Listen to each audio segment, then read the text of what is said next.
Tamam dostlar, bir mutlu vaktinizi ayırıp şu videonun ahirine çenleşseniizler, o bir tesir, sizde tesir kaldıracak bir hikaye var. Şuna edip vermekte.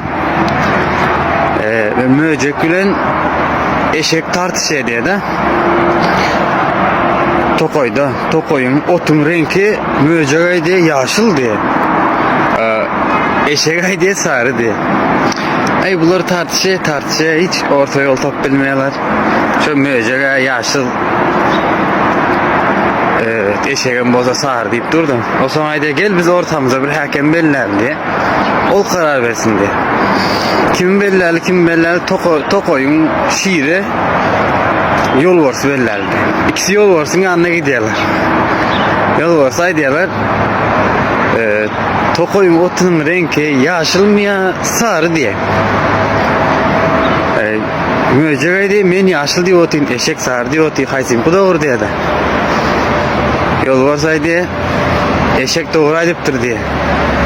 Senem de 3 gün öy cezasını verecek, öyünden çıkmayan hiç yere diye. Eşek gidiyor da olma olup beğenim.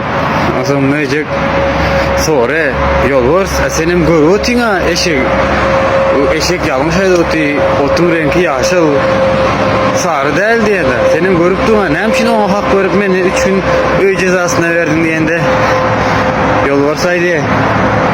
Ben senin de otun yaşlı ya otun sarılı için üy cezası vermedim diye.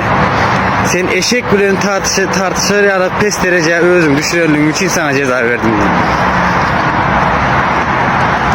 Düşünce adam berdeki mesaj aldı deyip fikir edin. Selamun Aleyküm, görüşence.